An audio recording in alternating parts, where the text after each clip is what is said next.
Səncə məktəbləri söküb məscid tiksək yaxşı olar? Yox. Niyə? Məktəb tikməyə o qədər yer var ki. Bəs məscid Yəni tikmək... illa da məscidi niyə sökək ki? Aha. Məktəb söhmədən də məscid tikmək olar. Məktəbdə də Allahdan danışırlar. Fənlər danışır, müəllimlər danışmır əslində. Yəni fənlər öz dilləri ilə, hər bir fən öz dili ilə Allahı bizə tanıdır. Biz onu sadəcə doğru gözlə baxıb görə bilsək, doğru izahlar olunsa, əslində onlar da bizə Allahın sənətini tanıdır. Məsələn, misal bir oduş, nə demək istəyirsən? Məsələn, biologiya bizə hüceyrələri, hər bir orqanizmin daxili aləmini bizə açıqlayır da əsasən. Yəni o daxili aləmi də yaradan bir yaradıcı var deyərək, ora bir təəccüblə baxsaq əslində biologiyada bizə Allahı tanıtmış olur. Amma biz sadəcə səbəblər aləmində yaşadığımıza görə səbəblərə köklənirik, həqiqəti qaçırırıq da gözdən. Biz deyirik ki, bir müsəlmanlar deyir ki, o Allah elədi. Allaha inanmayanlar, qeyri-müsəlmanlar da deyir ki, onu təbiət elədi. İkisi də inanc oldu da. Əgər bizi sadəcə inanırsınız, bir dəliliniz yoxdur deyirlərsə, ikisi də inancdır. Təbiət yəni nədir ki, təbiət?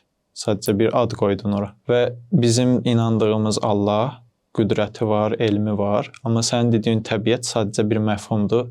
Heç bir sifəti yoxdur, onun eləyəcək gücü yoxdur, yəni ağlı yoxdur, sadəcə təbiət elədi. Yəni başından eləyirsən də yola versin. Biologiyada onu düşünə bilsək, o da bizə Allahı tanıdan bir qapı olur. Amma düşünmədən belə təbiət deyib keçəndə o da adi bir dünyəvi fən olmuş olur. Məsələn, gözümüzdən qaçır da həqiqət. Məsələn, deyirlər yağış yağdı. Səbəblərini açıqlayır ki, günəş çıxdı, buxarlandı və s. Amma kim elədi, necə elədi, niyə günəş çıxanda buxarlandı? Başqa bir şey olmadı. Yəni dağılmadı atomlar bir yerə, toplandı bulut halında. Yəni bunlar da verilməsi gərəkən və açıqlanması gərəkən suallardır. Amma elə ki o qəlibdən çıxamırıq da, o sualları verəmirik. Biz də həqiqətən allanırıq, yəni ilk etapda. Biz də məktəb vaxtı elə inanmışıq da. Ciddi araşdırmasaq. Yəni kimsə bizə hələ deyəndə ki, onu Allah eləyir. Ay, sən dəlisən, onun günəş orada buxarlandırdı, buluda getdi, buluddan yağır da yağış. Yəni bizim belə ağlımıza gəlmir ilk etapda. Sonra həqiqətən sorğulayanda buludun görə biləcəyi bir işdimi? Bulud niyə yağış yağdırsın, niyə buxarlansın, oradan bir toplansın? Belə suallar verdikcə həqiqətə daha çox yaxınlaşırıq. Bəlkə bizə acıyır bulud, görür ki, məsələn, su yoxdur, bitkilər olacaq filan, köməyə gedib deyib. Təbiət onu yönləndirir. Yəni belə şey çıxardı, yəni nətər deyim? Onu niyədən əlavə, yəni bacara bilməz, yəni. Orada çünki yağış yağmağı böyük bir işdir. Bizim bilmədiyimiz nə qədər də orada mürəkkəb işlər var. Yəni o işləri görə bilməz bulud. Damla yağmaq. Yəni dolu filan yağanda bəzən onun təəccübünü hiss edirik. Əslində Allah da bizə xatırladır da bir növ Allah ki, yəni, belə də ola bilərdi. Biraz böyük olur. Hətta qoz boşda filan yağanda deyirlər və ya böyük bir şey daş yəni yağır. Bütün hər yerə ziyan vurur yəni. Ziyan vurdu. Ay amma məncə taxılı filan onun faydası var dolu. Nəsə bu başqa mövzudur.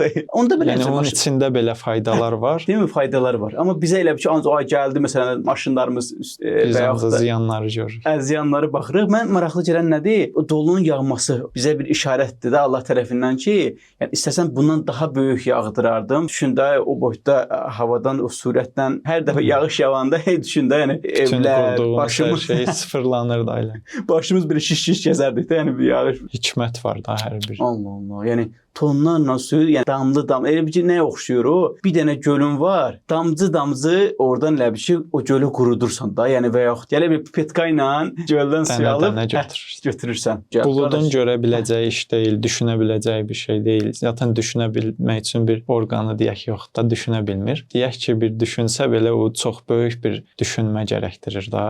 Bəs adaş belə olsa, əzəmətli bir düşünmə gərəkdir. Çünki bayaq yumurtadan elə gedirək. Belə bir eksperiment eləsələr, test keçirsələr ki, yumurtlamaqdan heç kimin xəbəri yoxdur. Hər gün də yumurta yeyirik, səhər yeyirik, axşam yeyirik, nəsə də yeməklərimizdə istifadə edirik, nə. Bir gün nəsə də kəsildi. Yox, təsadüfən deyə qalır 21 gün isti. Nə tərsi olub? Yaddan çıxdı qaldı. Yaddan çıxıb yeməyiblər, nəsə də deyək. Oradan toyuq çıxsaydı, bu çox möcüzə olardı. Düzə çıxsaydı toyuğa qədər var ya, düzə çıxsaydı çox nətərdir möcüzə kimi görünərdi. Normal insanın yaradılışı belə də. Bəzən baxırsan ki, 6 barmaqlı biri və ya 2 başlı biri və ya çox təəccüblü olur.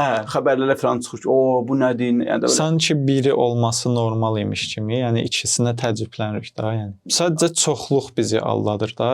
Çoxdur deyə ətrafımızda hər yerdə ondan var da, yəni. O bizə normal gəlir. Düşünürük ki, doğrusu budur, belə olmalıdır. O əslində qırağa çıxmalar deyək də, normadan çıxmalar bizə həqiqəti xatırladır ki, yəni bu belə olmaya da bilər. Onun kimsə dedi ki, belə olmalıdır. Sadəcə biz allanırıq, gördükcə elə bilirik ki, hə belə olmalıdır. Bax, hətta sən sözə qüvvət, sözdə keçirəm. Afrikadan gələn bir xüsusi bəzi meyvələr olur, hətta çox baha qiymətə satırlar. Fərqli maraqlı meyvələr var da, yəni normal getsən, tapanmazsan, amma xüsusi yerlərdə satılır və ya da çox baha qiymətə. Onun olanda belə baxırsan, o ya Rəbbim, sən hər şeyə qüdrətsən, hər şey gücün çatır. Yəni normal almaya baxanda, portağala baxanda bu təəccübü hiss eləyirəm. Hiss eləmirik. O gözlə əslində öz öyrəşdiyimiz meyvələrə baxa bilsək, nə qədər təəccüblənərik. Məsələn, nar olsun, portağal olsun, alma özü olsun. Çox sadə gördüyümüz, normal gördüyümüz, görəndə təəccüblənmədiyimiz meyvələrə baxsaq, daha çox bəlkə təəccüblənərik onlardansa. Afrikadaydı biri gəlib bizim meyvələri dadsa. Görsə, yəni.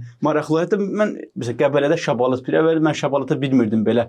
Uşaq vaxtı bilmirdim də. Yəni ki, tikanlı bir şeyin içində Allah qoruyur, mühafizə edir. Vaxtı gələndə bitincə də açılır, meyvəsini yeyirsən də. Yəni məsələn Afrikalı biri gəlsə və ya başqa bir yerdən bu, yəni deyək ki, öz ölkələrində şabalıt bitməyən və şabalıt görməyən adam üçün maraqlı olar da və ya onun üçün bu biz də əslində belə deyəndə, məsələn, normalda Qəbələli üçün o adi bir şeydir. Hə, belə olur deyir. Sən onu səsləndirəndə belə adama qəribə gəlir ki, bu nə qədər planlı bir iş imiş. Yəni sadəcə görəndə, amma normalda burada nə var ki deyirsən, düşünəndə biraz özünə sual verəndə ki, yəni belə olmalıdır, həqiqətən niyə olsun ki belə? Bir də o qədər proseslər var da. Yəni məsələn deyim, fındıq olana qədər, yəni toxumdan ağac olacaq, böyüyəcək. Yüzlərlə proses var da. Yəni bir dənə proses oldu, həfisçə fındıq oldu deyil. Aylarca davamlı bir iş gedir. Yəni planlı iş gedir. Məsələn, o şabalıt örnəyində olduğu kimi orada bir level deyək də, yəni keçməsə, bütün məhsul zay olar deyək. Aylarla o plan davam eləyir, davamlı işləyir o makina deyək. Hətta bizə arı belə də, yəni çıxır, gedir, hətta deyəsən səhv eləmirəm 2 kilometr gedir, 2 kilometr gəlir. Hansı? 5-dir? 5, mən 5 bilirəm. Hə, ola bilər 5 ki, ortasında da. Yox, amma o belə maraqlı. Mənim üçün hətta 1 metr belə getməsi maraqlı. Nətər? Getdi, oradan bir dənə güldən gətirdi dövlətə. O güldən bu qədər, bu güldən bu qədər və yaxud da nə qədər gətirəcək. Ölçülər və yaxud elə getdim, gəldim də dövlət. Hətta arıda da həm də zəhər var. Ən şirin deyə biləcəyimiz bir şeyi ən zəhərli bir məxluqun əli ilə bizə verir. Yəni hər tərəfli özünü tanıtdırmağa çalışır da. Yəni bunu nə təsadüf deyirik? Yəni çox maraq. Yəni hər şey xaos. Belə bir şeyin, yəni yaşayışın içində nə qədər xaos var, yəni. Yəni insan əmin olduğu şeydən heç vaxt şey eləmir. Həqiqəti görməyə çalışır. Mən gördüyüm elə insanlar əmindir ki, onu arı eləyir. Heç vaxt yəqin ki, özünə sual vermir o barədə ki, həqiqətən arı eləyir bunu. Həqiqətən arı eləyə bilər. Bir məsləhətim deyək, tövsiyəm olar ki, bildiyimiz şeyləri yenidən sorğulayaq. Əmin olduğumuz şeylərin özünü sorğulayaq. Belə bir şey ola bilərmi? Təbiət eləyir, yoxsa Allah eləyir?